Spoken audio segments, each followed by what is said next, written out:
Greetings, Darklings, from across the interweb. It's once again I, the Duchess, Precious Ken, here for the Sounds and Shadows podcast. I have an exciting guest for today, somebody that we have a show coming up with, and we'll be talking about that.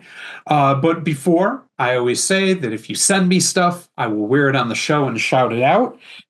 Today, I have this cool T-shirt from the Antoine Poncelet Band that are from the East Coast and do like a really cool kind of dark wave.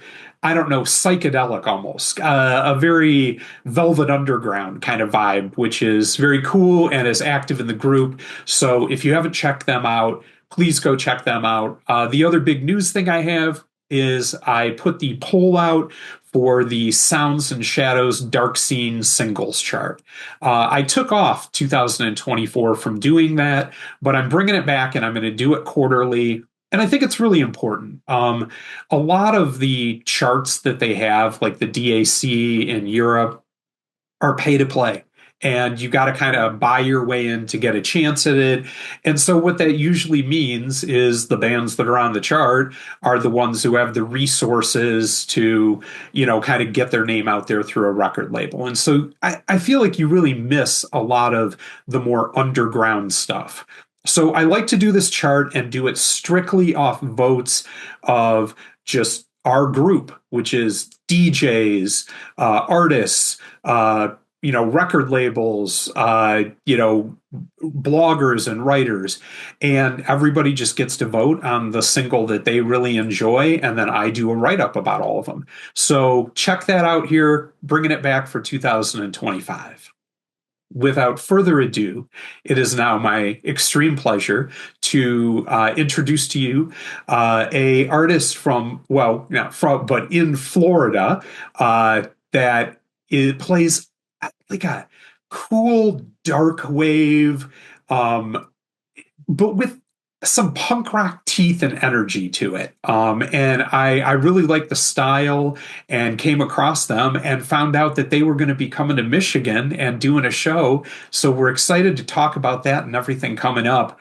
Violent Vickie, welcome to Sounds and Shadows. Thank you. Good to be here. I'm loving the bangs. That's a very cool vibe.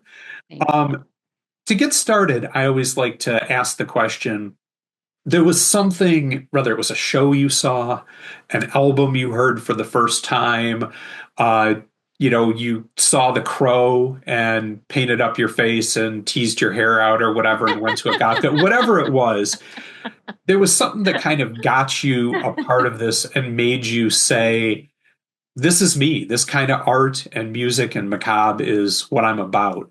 Tell me a little bit about what your introduction was and how you got into this. Yeah, I did like The Crow when I was in high school. I watched The Craft more. I watched that Ooh, like every day when I was in high school, and I was also into like, all the mainstream bands at that time, like Nine Inch Nails sure. was one, and Tori Amos is Tori. another one. And Hole, I was into Hole, and all kinds of the stuff that they probably play on alternative radio, I love that. but I get then, called out a yeah. lot because I always say that, in my opinion, Celebrity Skin was better than Nirvana, was a better Oh, grunge album than Nirvana. And people come at me, but it just is. yeah. I hate to say it, but it just is better. Nice. And then when I was in college in UC Santa Cruz, I got introduced more to like underground music. And yeah, I didn't have MTV or anything growing up, so it was like all radio, like all K-rock for me, But then in UC Santa Cruz, I got introduced to more indie punk bands and Riot Girl music, and went to like indie punk shows and stuff. And was introduced more to like Bauhaus, Skinny Puppy by a friend of mine that was obsessed with music, and Atari Teenage Riot, I remember, was a big one, and The Cure, of course, like the Smiths. Um, but then I kind of was more in the direction of Electro Clash stuff at first, and like Riot Girl and Electro Clash. a bit. And then so I was into like Miss Kitten and Adult and yeah, Chicks Detroit on Speed. goth royalty adult. Oh yeah, yeah, totally. I know that's why I was so excited to play Detroit because it's like the center of techno, but then I heard it's not really that good of a place to play. So I don't know. I, as somebody who's here in Michigan, I don't know. I really like Yeah. the Detroit scene. It's different than other places for certain. And there is that factor that, if you were into techno or rave or things like that, the Holy Trinity came from Detroit and, Richie Hawtin, and the rest of them that were such a big deal if you enjoy that type of dance party music. Like it really was Yeah. invented there and it's still a big part of the scene and pulse here. Yeah. Yeah, nice. So yeah, later I was in the Bay Area, San Francisco Bay Area, and that's when it like a lot of the punks started to become more into like dark wave and Sure. stuff there. And so I just started going to those like dark wave shows there. And then of course like Crystal Castles came out and I was like really Yeah. excited about that. And yeah, yeah. So that's pretty much. So tell me how that transition, you heard a lot of this stuff, Mhm. you reacted to it.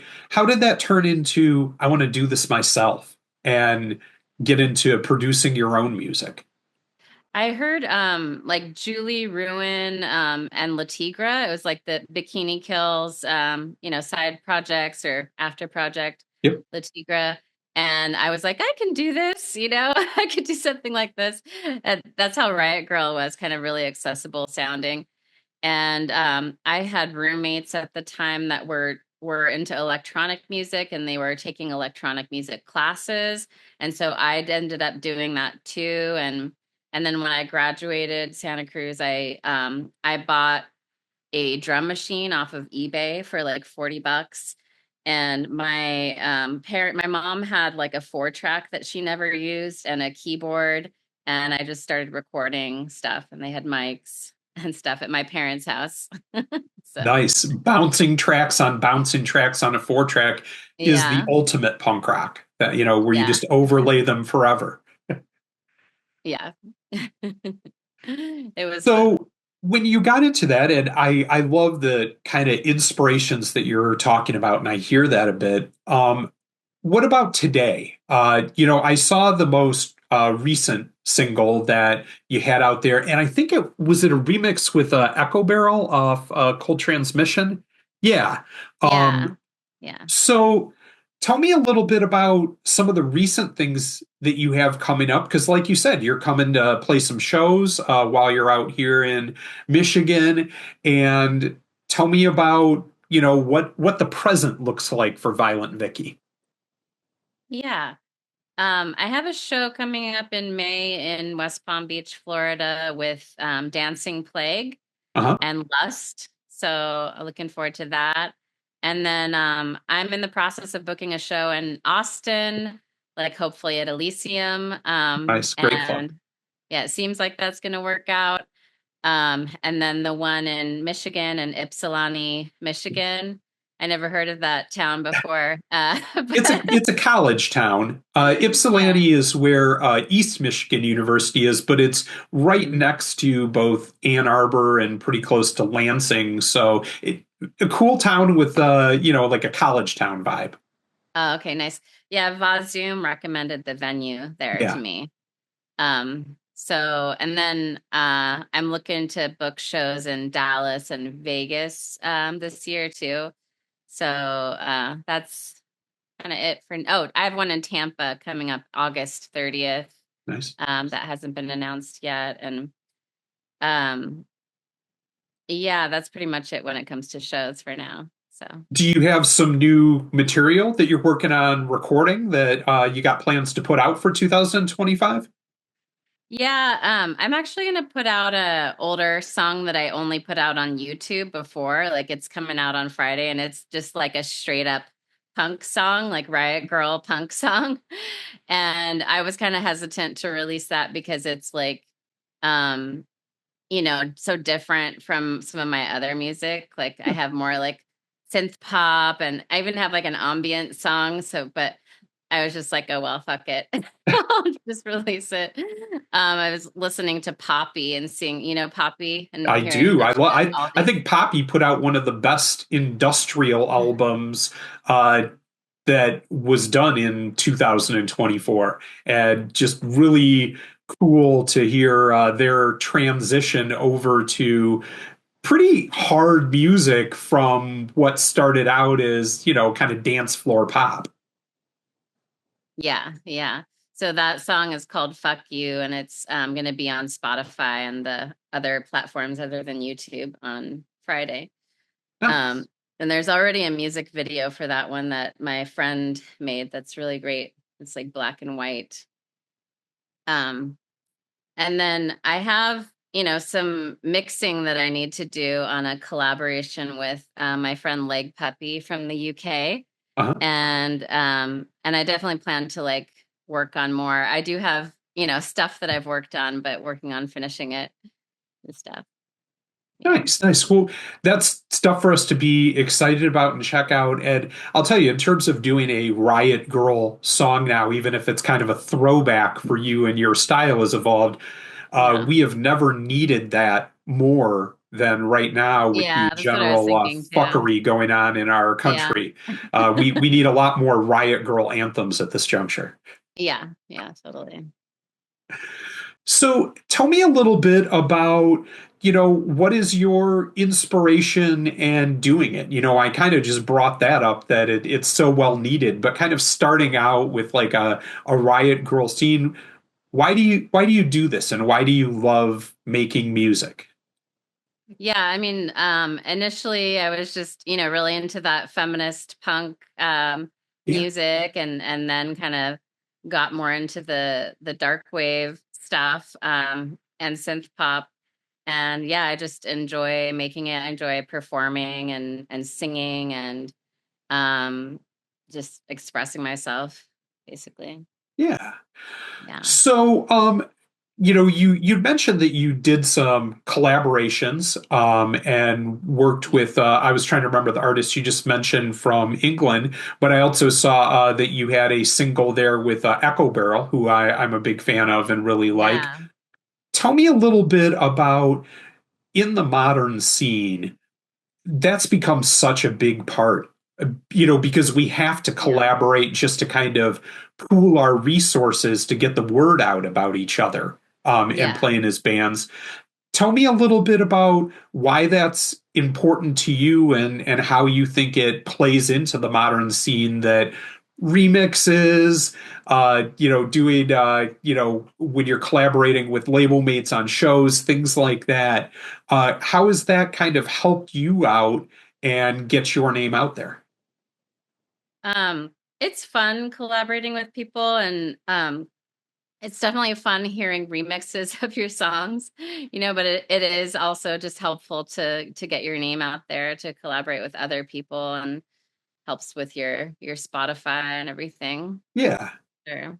Yeah. And it's also scary. I mean, it's a lot of fun and it's great to work with other, but a song is your baby, and you Yeah. are handing your baby over Yeah. to someone else and hoping they will be kind with it. And Yeah. sometimes I've had to go even worse, where say we got mixed by Adoration Destroyed, and I remember hearing it and thinking, God damn it, Eric, this is better than my song. You prick.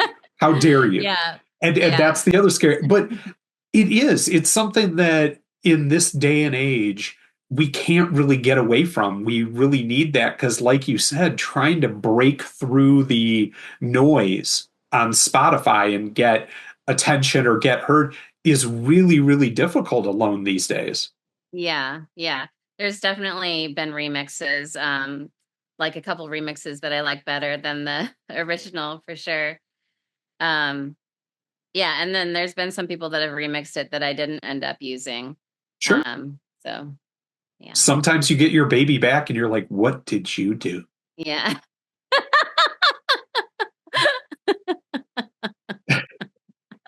So In addition to, you talked a lot about your musical inspirations.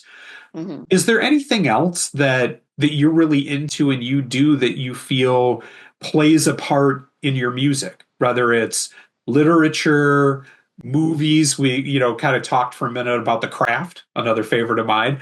Yeah. But anything else outside that you feel contributes to the art that you make? Yeah. The music video for Serotonin, we were thinking of like horror movies and stuff for that one, like The Exorcist, where like the she's doing the back bend and like walking backwards and stuff.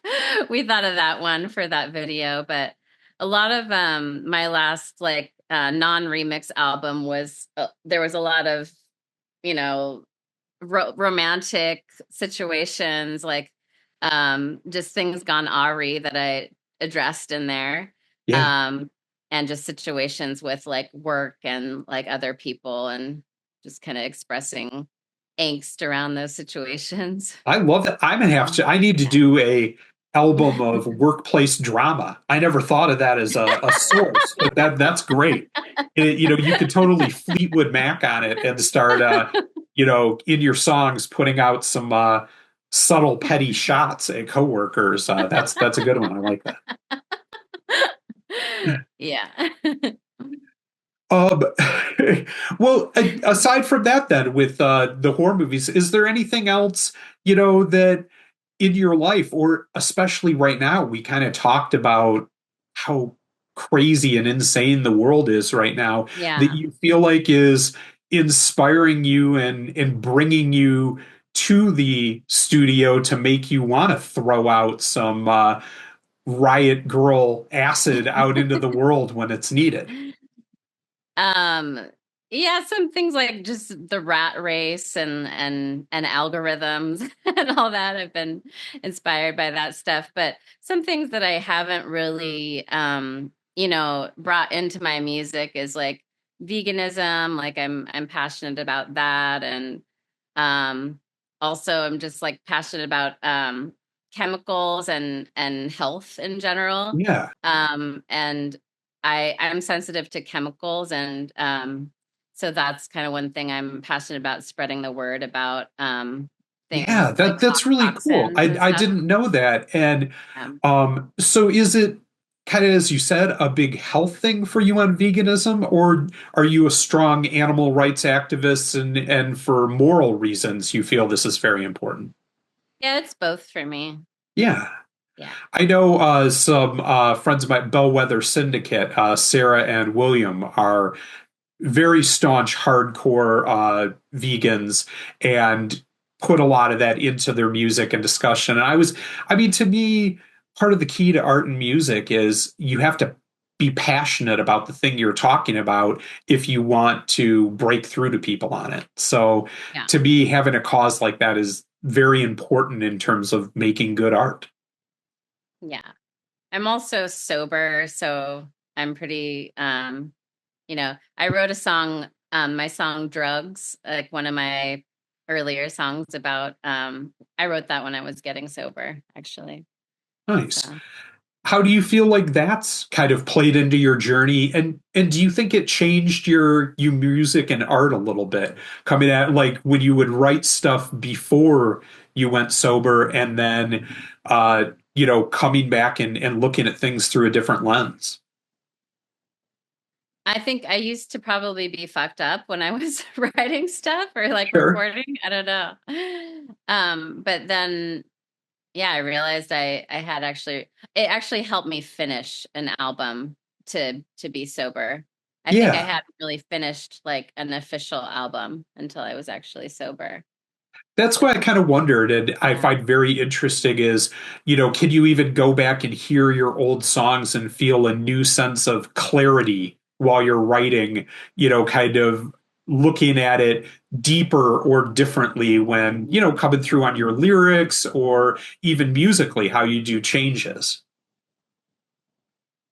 Um it's been so long, like I don't even remember. Like I'm sober. I probably have like 13 years Oh, sober wow, in that's awesome. April now. Yeah. Congratulations. So it's been kind of a long time, but I know the last time I got fucked up was at a show. It was actually at a show. And I used to I remember I used to get sick, like get a cold or something, and I would just be like, I'm just gonna drink, like I'm just gonna drink and play the show. Okay. I It was crazy. Yeah. just NyQuil your way right through it. No, that's fair. Yeah. But yeah, I just find that interesting, and I've had actually quite a few interviews lately, like Raymond Watts and Ash, where they kind of talked about their journey on that and how it changed music for them or how they did it. And Raymond in particular, yeah, he's the same way. I think he was on 13, 14 years or something like that. And Mm. it's just very impressive to me, especially, if you're in a scene that I don't know, highlights that venerates it maybe more than it should. And, people who fight their way through that and go back out and keep playing where everybody around them often is in a bar, is doing it. And you have chosen to walk a different path. Yeah. Yeah.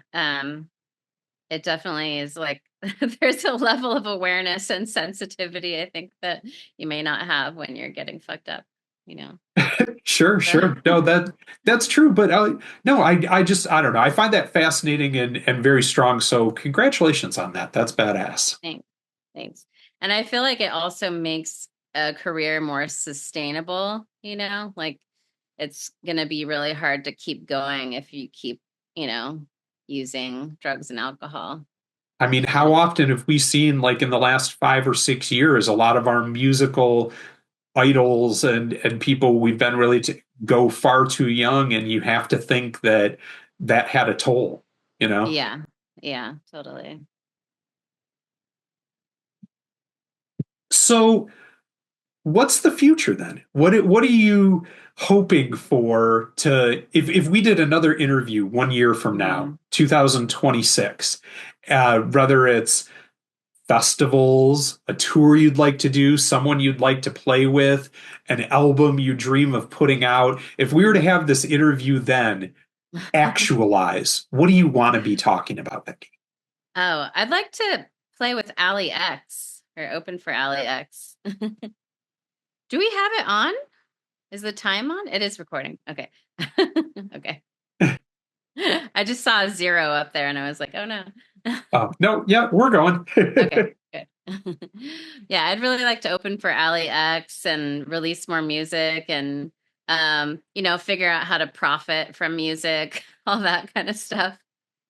I mean, that So, is really hard now, and yeah. so few bands are doing it. I think that's a discussion I have with a lot of bands is those days are kind of gone. And the only way to really make money in it, especially in a scene like ours that's a little bit smaller, is a lot of touring, which Yeah. takes a huge toll on you. But, you talk about Vision Video, actors, Twin Tribes, people like that. They pretty much have to be on the road all the time to be able to make it as a career and not have a side gig. Yeah, I guess unless you're like got really big on Spotify or something like that. I know that's one you do a lot. How is it Yeah. that you feel Spotify has helped you and brought new fans to you? Well, it definitely helps with exposure, but Yeah. I don't think it helps very much financially, especially at the No, level that a no. lot of us are at, you know. And, Yeah. that's something I say a lot is that, some people will demonize Spotify pretty bad. And frankly, I don't really use it that much. Um, Yeah. but I think it's one of those things, it's a tool. And if you give your whole album away for free on it, well, that's a lot of times what people are going to go listen to.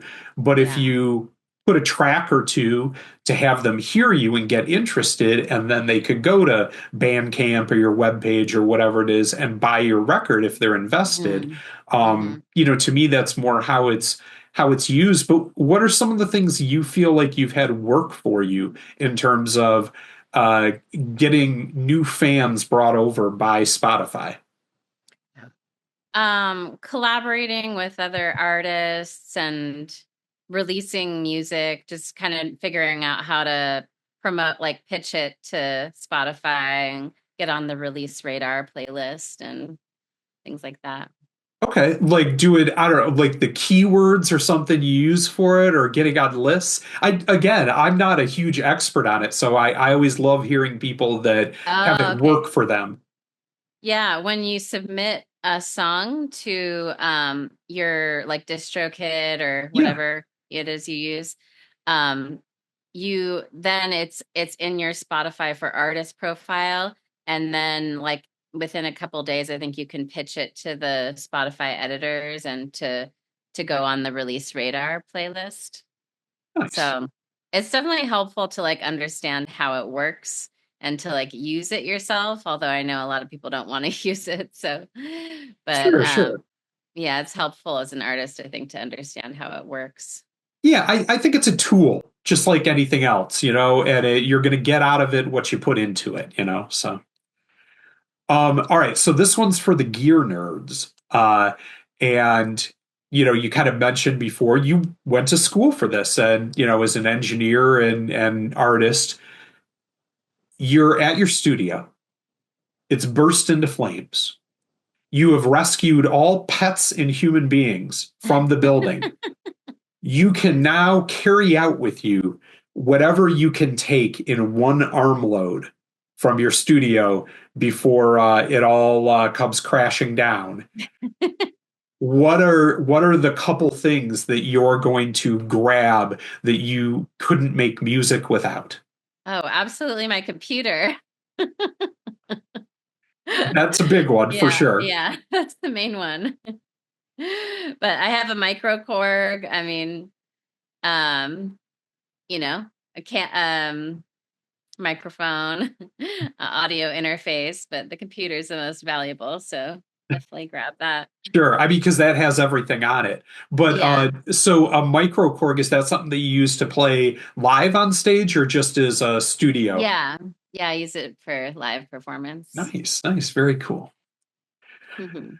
Okay, so we are coming up here towards the end of the interview, Mhm. and I always like to ask when we're doing it, what are a couple of artists that you're listening to that are getting you excited right now?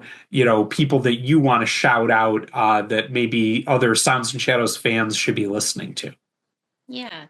Um, I've enjoyed Conga a lot. Yeah, And then an LA artist, Erlene Nada.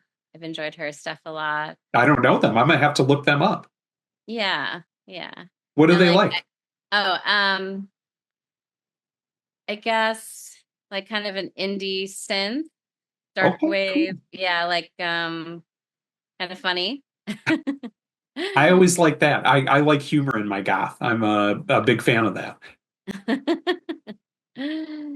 Yeah, and then yeah, she actually has an anti-vegan song, or kind of anti-vegan, where the vegan was being mean to her, I think. So, and you still managed to rise above it and be a fan, in spite of the It, fact that she took a shot there. yeah. Yeah, I like Echo Barrel, like the people I've remixed with. Yeah. Um and Fragrance and Contravoid, who I also collabed with, for sure. So Well, those are all great ones, and several group members that you have there.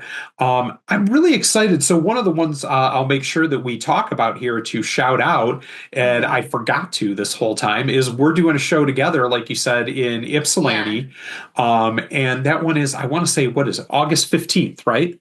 Yeah. Because it is the week of my birthday. I always do a couple birthday shows there. So that's going to be a really Nice. fun one. People should come out and check out in Michigan before you head back. The last thing I wanted to ask before we do a spin out track is in Florida, there's places in it I know quite a bit about, like Tampa. Has a really good goth scene with like the Castle, one of the most legendary clubs, forever that's Yeah. played there. What's the scene like there in Florida? And do you feel, because you've lived other places and you've played other Yeah. places there, how do you feel like it compares, and what do you enjoy about the Florida scene? Yeah, I'm from the LA area. Moved to Florida a couple years ago, but yeah, the Tampa scene is fun, and the Castle is a fun club to go to. And Mark does a lot of great shows in Yeah. Tampa. And in West Palm Beach, where I am now, there's a club here, Respectable Street, where they do a lot of the goth clubs and propaganda. I haven't been there yet. Um, and I just played in Cape Coral, or Cape Coral. I say it wrong. Cape Coral, and they had like a goth Valentine's night there. Oh, So that's cool. that was really fun. Yeah. I'm always a big fan of the romantic, over the top Cure style goth. So, Yeah.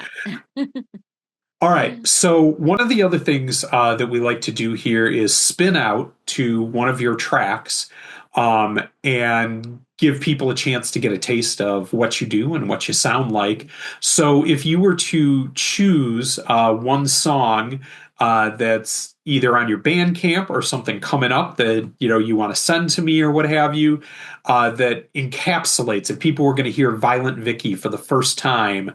What's the track that you want them to be brought in by? My one of my favorites is Serotonin. I love to perform that one. It's a little bit like more of a witch housey type of track, at least to Yeah. me. But the most popular one is like Get to Me, the Fragrance remix, and I really like that one too. But they're very different. So there's something for everyone in my music. Well, I'm going to vote for Serotonin then, just because, Okay. rather than a Yeah. remix, I want to hear the core of Violent Vickie to share Yeah. with people. So that is what we will spin out to. This has been the Sounds and Shadows interview with Violent Vickie, and we are going to be spinning out to the track Serotonin. For all of you out there in interweb land, I appreciate you being here. Please like and subscribe and keep it dark, y'all.